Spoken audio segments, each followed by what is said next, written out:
Indonesia kaya dengan sumber daya alam anugerah ilahi. Usia kita tidak selamanya muda dan kita tidak selamanya kerja. Karena itu persiapkan masa tua, masa pensiun kita dengan baik, sekaligus melestarikan alam dengan budidaya durian atau tanaman lain yang menguntungkan. Mari saling berbagi ilmu dan pengalaman untuk kemajuan pertanian Indonesia.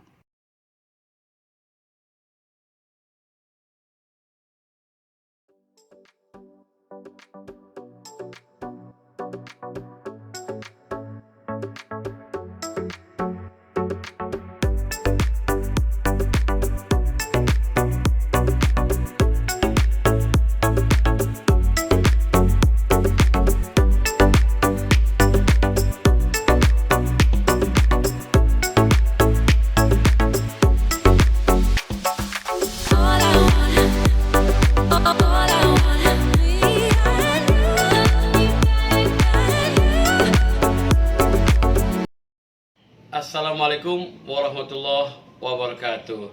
Jumpa lagi di channel Durian Mas Tegal.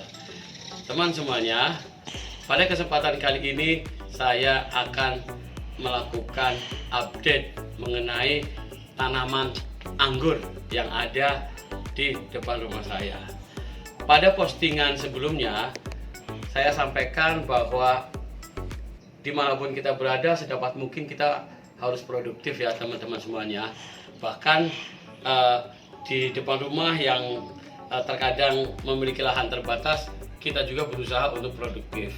Nah, untuk memanfaatkan lahan yang cukup terbatas ini, yang hanya seluas 2,25 meter ini, saya coba tanam anggur. Pada kesempatan kali ini, teman-teman bisa lihat ini hasilnya. Ini anggur Jupiter ya, varietas Jupiter. Sebelumnya saya lakukan treatment dengan cara lakukan pemupukan fase generatif dan lakukan pemangkasan ataupun pruning untuk anggur-anggur terutama yang cabangan tersier. Nah, hasilnya adalah seperti ini teman-teman sekalian. Mari mendekat. Teman semuanya, ini adalah anggur varietas Jupiter yang umurnya kira-kira 1 tahun ya teman-teman semuanya. Alhamdulillah sudah mulai belajar berbuah. Ini banyak sekali dompolannya. 1, 2, 3, 4, 5, 6, 7, 8, 9, 10, 11, yang di sono 12, mungkin sekitar 12-an ya teman-teman semuanya. Alhamdulillah baru pertama mulai belajar berbuah teman semuanya. Ini buah anggur kira-kira umur sekitar 2-3 minggu. Terlihat ya dompolannya banyak sekali. Masa pembuahan anggur ini sekitar 100 sampai dengan 120 hari ya teman-teman semuanya, sampai dengan bisa dipetik ya.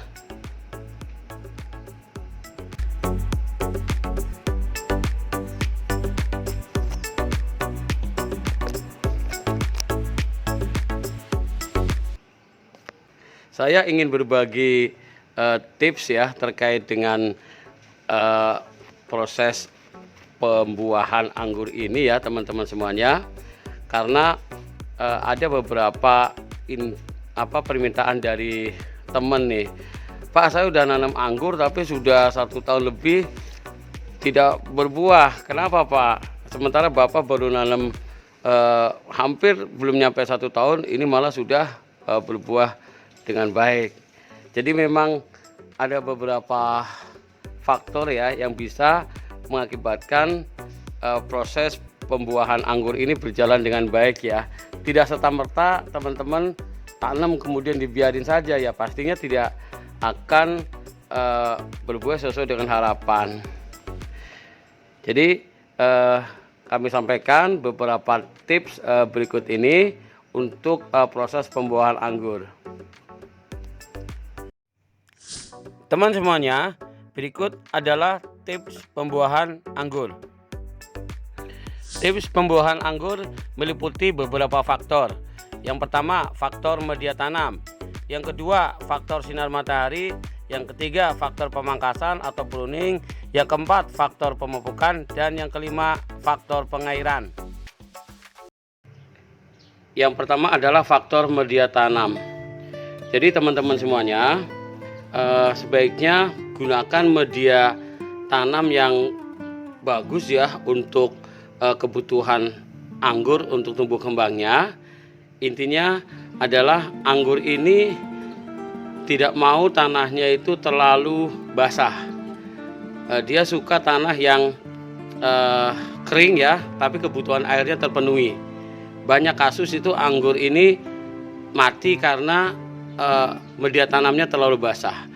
Jadi media tanam yang kering dimaksud misalnya seperti kompos, kemudian arang sekam, atau media tanam yang lainnya lah ya, yang seperti ini contoh lah. Ini gabungan dari arang sekam, kowe kambing, kemudian kompos.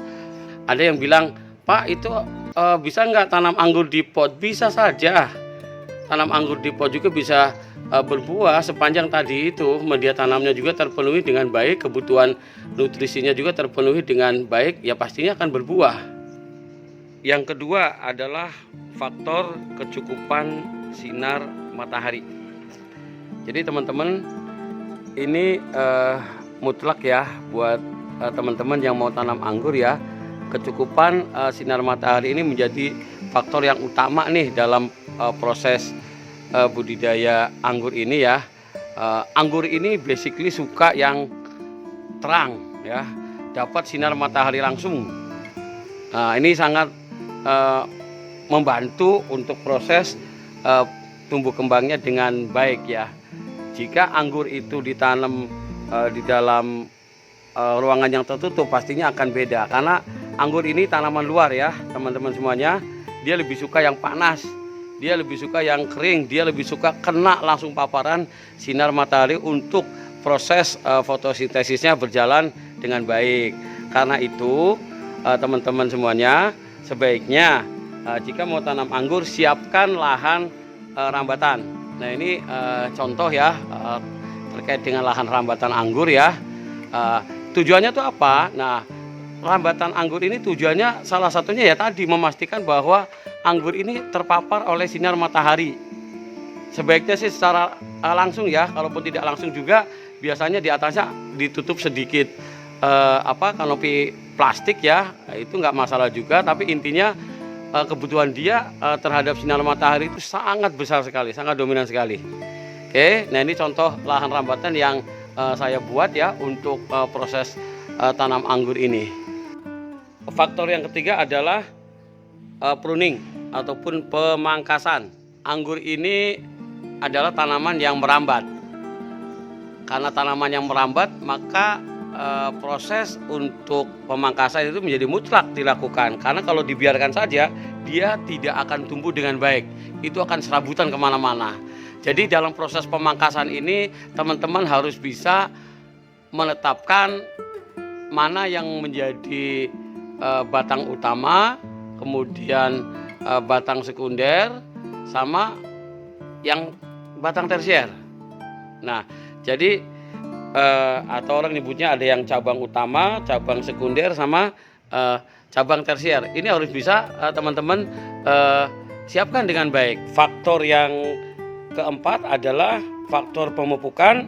Teman-teman semuanya, sama seperti tanaman pada umumnya, anggur juga memiliki fase vegetatif dan fase generatif ya. Jadi teman-teman harus lakukan pemupukan sesuai dengan umurnya ya. Untuk fase vegetatif artinya anggur yang masih muda ya, sampai dengan mungkin setengah tahun. Nanti untuk setengah tahun ke atas kita lakukan pemupukan fase generatif. Nah ini juga di samping media tanamnya yang tadi bagus ya, tetap kalau saya ya ini lakukan pemupukan dengan menggunakan pupuk campuran ya, bisa koi kambing ataupun pupuk organik yang lainnya, ataupun dengan menggunakan pupuk kimia gitu kan. Ada NPK, ada MKP, kemudian ada boroni, ada KNO3. Nah, ini semuanya yang akan membuat anggur ini menjadi optimal pertumbuhannya ya. Oke. Jadi faktor pemupukan ingat ya, disesuaikan dengan kebutuhannya. Kelima adalah faktor pengairan. Ini sederhana nih terkait dengan faktor pengairan. Basically anggur itu suka kondisi yang panas ya. Dia tidak suka kondisi yang lembab, yang basah ya. Dia lebih suka yang panas tapi kebutuhan airnya terpenuhi. Nah, teman-teman bisa menerjemahkan ya. Artinya pada saat misalnya kondisi tanah sudah cukup lembab ya jangan dilakukan penyiraman. Justru kalau bisa ada saluran-saluran drainase yang membuat kondisinya itu tetap kering. Nah, pada saat misalnya tidak turun hujan ya lakukan penyiraman. Nah, terkait dengan faktor pengairan ini juga bisa dilakukan stressing air ya untuk membantu proses pembuahan anggur ini juga. Nah, tapi saya terus terang belum melakukan yang namanya stressing air. Yang tadi saya lakukan standar saja terkait dengan proses yang sebelumnya sudah saya sampaikan. Ada beberapa teman yang mempraktekkan terkait dengan stressing air ini untuk memacu proses pembuahan anggur ini. Oke, teman-teman semuanya. Demikian sharing dari Durian Mas Tegal. Semoga bisa memberi manfaat untuk semuanya untuk kemajuan pertanian Indonesia. Assalamualaikum warahmatullahi wabarakatuh.